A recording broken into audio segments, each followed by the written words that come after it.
I didn't know at that stage whether he was still head of the secret police and still killing people. I had just no idea. The killing fields. US bombs, you sure? I think many died. I don't know. That's a rumor. Now, I'm not going to comment on a rumor. That's when the penny dropped. That's when he realized the real reason we'd come. And that's when he began to talk. When it comes to the murkiness surrounding the murder of Haing Ngor, there's one person responsible for the most prevalent conspiracy theory. It's Kaing Guek Euv, better known as Comrade Duch. Duch was the head of Tuol Sleng, also known as S21. That's the Khmer Rouge prison and torture center, set up to process the so-called enemies of the revolution. Duch was also the Khmer Rouge official whose case opened Cambodia's Khmer Rouge tribunal in 2009. That's where he said that Pol Pot, the Khmer Rouge top leader, had ordered the murder of Haing Ngor 13 years before. In so doing, he resurrected a conspiracy theory that emerged at the time of the killing. I don't buy that line, and neither does Nic Dunlop, the Irish photographer who found Comrade Duch in a remote part of Western Cambodia in 1999. Welcome, this is Who Killed Haing Ngor. This is episode 9 and the first of a two-part story that I'm calling Finding Comrade Duch. This is my real-time and crowdsourced podcast in which we explore both lingering questions about the murder and the issues connected to the legacy of Dr. Haing S. Ngor. He was the actor from the killing fields who went on to become a political activist and a businessman. Nic Dunlop is the guy who literally wrote the book on Comrade Duch and how he became fascinated by him. His book, The Lost Executioner, is more than just an adventure tale. It's a very thoughtful chronicle of Nic's relationship to Duch's story, Cambodia's story, and the shades of gray between evil and the moral high ground. And once again, full disclosure, Nic Dunlop is a friend of mine.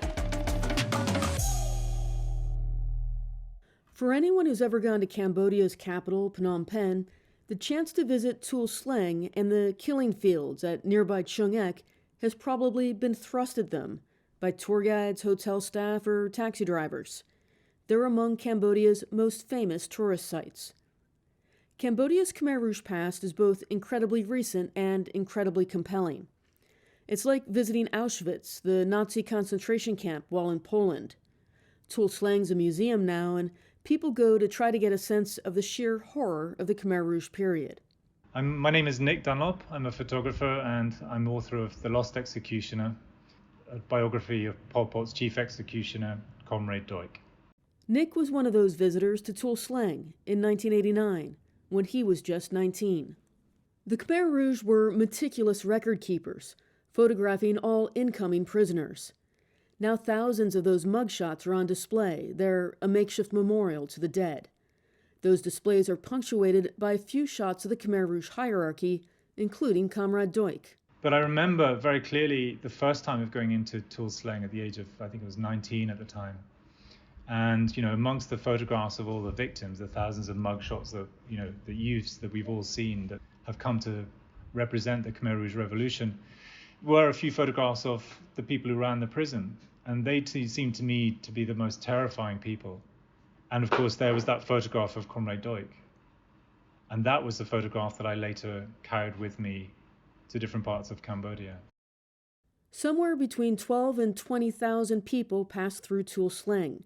Many of them were Khmer Rouge, accused of having betrayed the revolution. Duch and his fellow interrogators, or torturers, told prisoners that if they told the truth, their lives might be spared. Many confessed to crimes they didn't commit. Tuol Sleng has copies of some written confessions that are long, earnest, and desperate-sounding. That their lives would be spared was, of course, a lie. The known survivors of Tuol Sleng number in the single digits. Why did the Khmer Rouge turn on its own people so frequently? I think that the whole purpose of these purges was to a constant process of revolution, of purging, of cleansing, of ridding the ranks of enemies. And they were deeply secretive and very, very paranoid. And they were convinced that their revolution was unique, that it was the most far-reaching and radical revolution the world had ever seen. And they believed that it was the envy of certainly the communist world. And they were paranoid about the Vietnamese, for instance, undermining that revolution. Nic mentioned a photograph. On that first visit to Tuol Sleng, he snapped a photo of the Comrade Duch shot, and he kept it in his camera bag for years.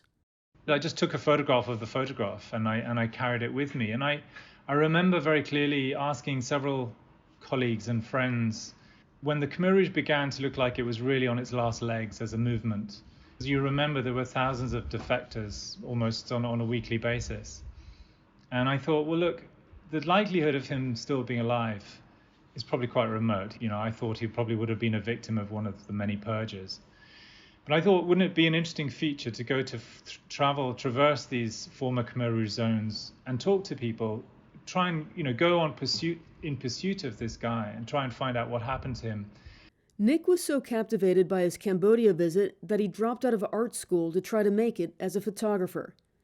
But let's back up for a minute. What made an Irish teenager interested in Cambodia in the first place? Listeners probably won't be surprised to hear it was the killing fields. In a country shattered by war, a New York Times reporter and his interpreter would learn the price of survival, of freedom and friendship. When Nic was 15, he moved with his family from Dublin to London. He wasn't pleased about it.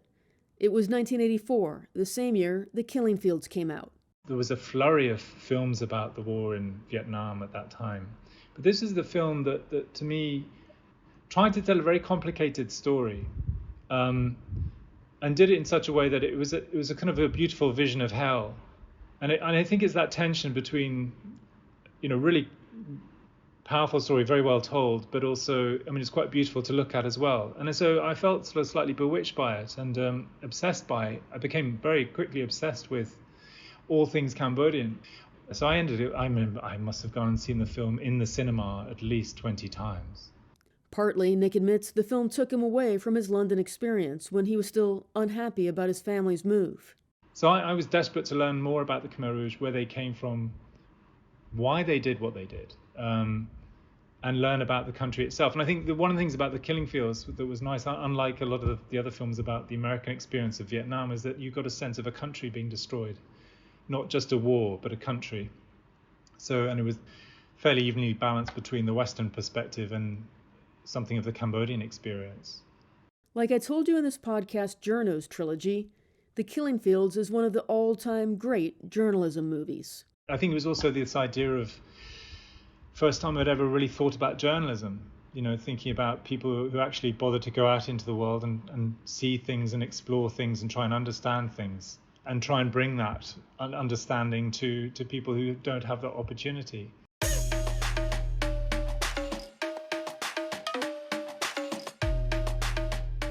Having dropped out of art school, Nic launched his freelance photography career, basing himself in Bangkok, Thailand. He traveled into Cambodia on a regular basis throughout the 1990s. In his camera bag, more often than not, was that photo of Comrade Duch. He often asked around about him. And one of the things that's quite interesting is that there were rumors of Duch's whereabouts. There were sort of whispers. I didn't think for a moment that he would be there. It's 1999, 10 years since Nic visited Tuol Sleng for the first time. You need to know that Cambodia is one of the most mined countries in the world. Every group of fighters laid landmines, the Khmer Rouge, the government forces, the different factions, throughout the decades of fighting. No one ever bothered to map their minefields or to dig the mines up again, so people still get blown up by decades-old landmines to this day. Nic was hired by the Canadian government to shoot demining operations that they funded in a remote part of western Cambodia. This is Samlot District, then about 2 hours southwest of Battambang on horrible roads. It's the place where the Khmer Rouge movement was born in the late 1960s. It's also the place that many of the group's most brutal killers fled to when the Khmer Rouge were overthrown in 1979. It's one of those zones that I always thought of as government controlled by day, Khmer Rouge controlled by night. The Canadian deminers had a logistics meeting that Nic had no reason to shoot. I was wandering around. I wasn't part of their entourage in that way. That this small, sort of wiry man walked up to me and introduced himself with the name Hong Pen, and He's a very striking individual, and there's no doubt in my mind it was Duch. Remember, the Khmer Rouge were always paranoid and secretive. Nic was in Samlot, a district awash in fugitive war criminals, so he knew better than to call Duch out by name. In fact, talks were underway at this point between the United Nations and the Cambodian government to hold the Khmer Rouge War Crimes Tribunal. Prime Minister Hun Sen, himself a former Khmer Rouge officer, didn't want that to happen. Still, Duch spoke reasonably good English, and he was the one who walked up to Nic. So Nic kept chatting and fact-checking. We talked a little bit, and I thought to myself, this is kind of weird that he should walk up to me in the end. And I thought to myself, you know that sort of thing where you can't quite believe it, but you think to yourself, well, why not? Why shouldn't it be him? Anyway, I talked to him a little bit. I managed to find out that he used to be a teacher, that he taught mathematics, and he was from Kompong Tom. And I think those are the only facts that I managed to establish at that stage. And I thought, well, I'll try and get a picture of him, which they did manage to get a photograph. He was quite reluctant to, but he's wearing an ARC t-shirt, so American Refugee Committee, because he'd been working with them in a refugee camp on the border. And I took a photograph of him, and I think I asked somebody if he lived nearby, and they said that he did. Nic knew he had made a major discovery, one that was also dangerous. Nobody had heard anything from him since he fled Phnom Penh in 1979. That's all we knew of him. Nobody had heard from him or since. So I didn't know at that stage whether he was still head of the secret police and still killing people. I had just no idea.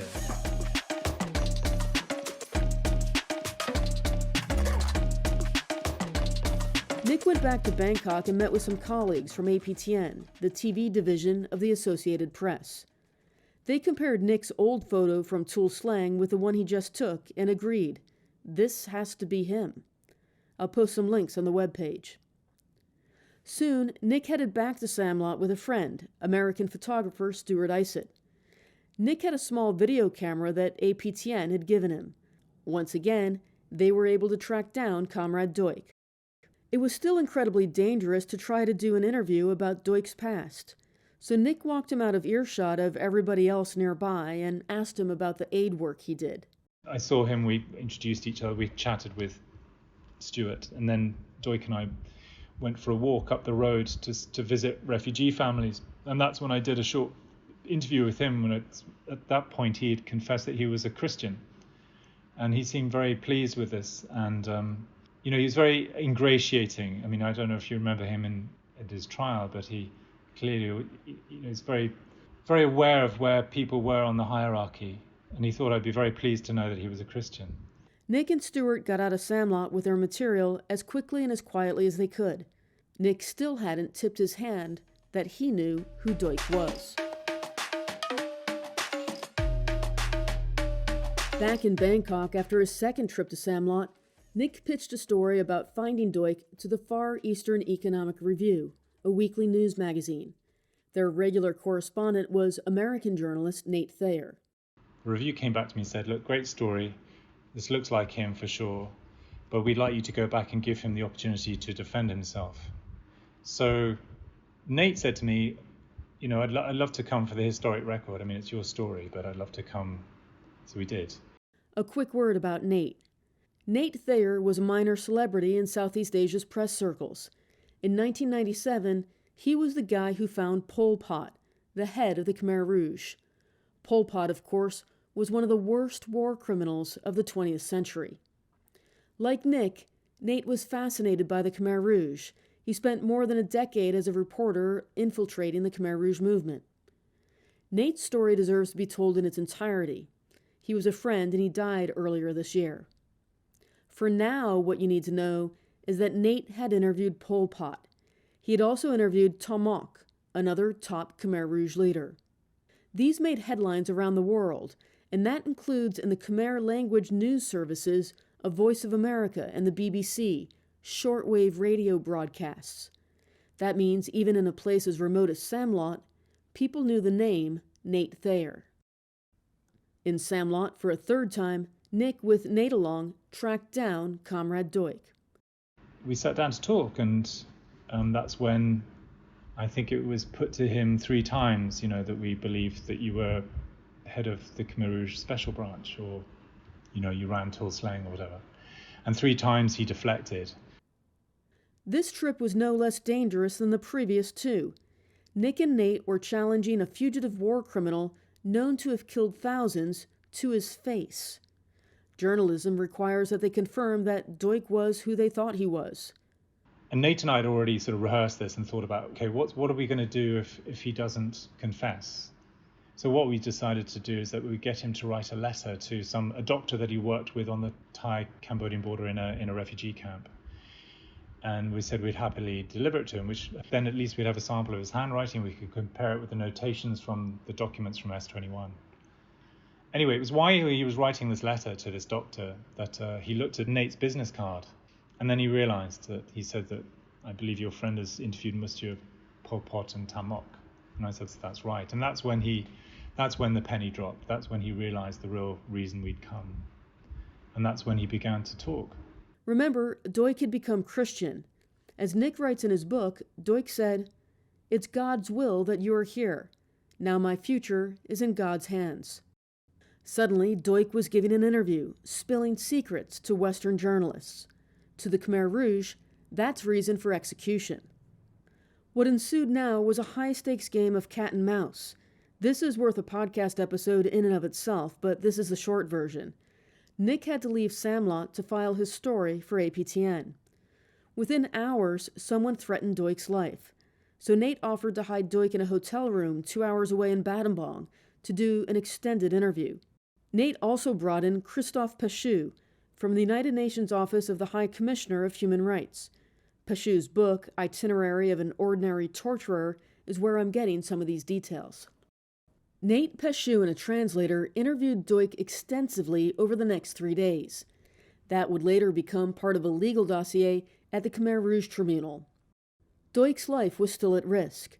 The interview complete, he nonetheless chose to leave that Battambang hotel in the relative protection of Nate and Péchu. He was soon arrested by the Cambodian government. To this day, I don't understand why Duch wasn't murdered, and neither does Nic. The Khmer Rouge hated him now. Prime Minister Hun Sen didn't want a Khmer Rouge tribunal to take place, and here was Duch spilling secrets.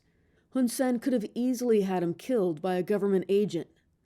The UN had issued a communiqué calling for Duch's safety, according to Péchu's book, and apparently Amnesty International was brought into the loop and they issued a press release. But still. It just amazes me that that man lived to tell the story in court. Yeah. I don't know that those NGO folk would have that much clout. I just don't know. Anyone involved in this process, Christophe Péchu, Thomas Hammenberg, someone from Amnesty International or Hun Sen's office, I invite you to get in touch. Instead, Comrade Duch lived to tell his story. More than that, he went on to turn state's evidence against senior Khmer Rouge leaders as case number 1 at the Khmer Rouge Tribunal.